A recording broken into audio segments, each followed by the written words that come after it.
ఏకాదశి ఖచ్చితంగా వస్తూ ఉంటారా? రోజు వస్తుంటాం, దాదాపుగా రోజు వస్తుంటామండి.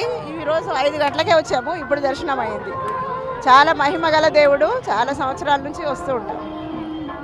ఏంటండి వైకుంఠ ఏకాదశి విశిష్టత గురించి చెప్తారా? వైకుంఠ ఏమో అంటే ఇక అదొక పుణ్యమైన రోజు అని అర్థం. మీకు ఎలా అనిపిస్తుంది అలంకరణ చూస్తే? అలంకరణ అయితే చాలా బాగుంది. నేను ఒక గత 10 సంవత్సరాలుగా చూస్తున్నాను. చాలా అద్భుతమైన అలంకరణ చేస్తుంటారు ఈ గుళ్ళో. హైదరాబాద్లో అన్ని గుళ్ళ కంటే ఎక్కువ అలంకరణ చేస్తుంటారు. ఓకే,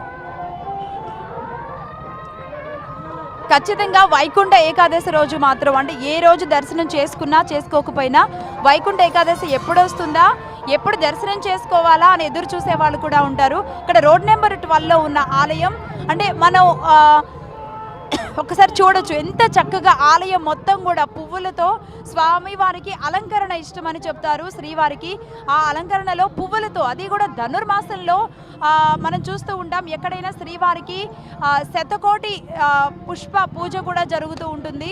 అలాగే ఇక్కడ కూడా చక్కగా పువ్వులతో ఆలయం మొత్తం కూడా కోటి పుష్పాలతో అలంకరించినంత అద్భుతంగా అలంకరించారు. అలాగే ఈ ముక్కోటి ఏకాదశి రోజు అంటే 3 కోట్ల మంది దేవుళ్ళని పూజించినట్టుగా చెబుతారు. అంతేకాదు 3 కోట్ల ఏకాదశులు విశిష్టత ఎంత ఉంటుందో, ఒక్కొక్క ఏకాదశి చాలా విశిష్టమైన రోజు. అలాంటిది 3 కోట్ల ఏకాదశులు కలిస్తే ఎలా ఉంటుందో అలాంటి విశిష్టమైన రోజు.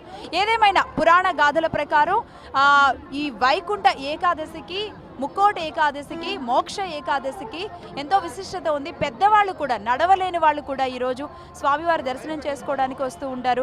అలాగే ఉదయాన్నే ఇటు ఒకవైపు సూర్య దర్శనం చేసుకుంటూ మరోవైపు స్వామివారిని ఉత్తర ద్వారం నుంచి దర్శనం చేసుకుంటూ నిజంగా తన్మయత్వంలో మునిగిపోతున్నారు. మనం హైదరాబాద్లో ఉన్నామా లేదంటే ఎక్కడైనా దూరంగా వెళ్ళిపోయి ఉన్నామా ఈరోజు అనిపిస్తుంది. ఎందుకంటే ఇప్పటి వరకు మనం ప్రతి ఆలయాన్ని ఉదయం నుంచి టచ్ చేస్తున్నాం. ఎక్స్క్లూజివ్గా మనం వైకుంఠ ద్వార దర్శనాన్ని కూడా లైవ్లో నేను వెళుతూ కూడా అందరికీ చూపించడం జరిగింది. ఎవరైతే ఈరోజు వైకుంఠ ద్వార దర్శనం చేసుకోలేని వాళ్ళు ఉంటారు వాళ్ళందరికీ కూడా మన స్వామివారిని దగ్గరుండి ఉత్తర ద్వారం నుంచి వెళుతూ కూడా మనం చూపించడం జరిగింది. అలాగే ఇప్పుడు ఈ రోడ్ నెంబర్ 12లో కూడా అంతే. ఇక్కడ చుట్టుపక్కల ఎంత రద్దీ ఉన్నా సరే, ట్రాఫిక్ ఉంటుంది, మార్నింగ్ ఆఫీసులకు వెళ్ళే వాళ్ళు ఉంటారు, రష్ ఉంటుంది ఈ రోడ్ అంతా. అయినా సరే ఇక్కడ భారీ క్యూ లైన్లు ఉన్నాయి. పోలీసులు కూడా భారీ భద్రతా ఏర్పాట్లు చేశారు. ఇక్కడ ఒక ఆధ్యాత్మిక వాతావరణం అయితే వెల్లివిరుస్తోంది.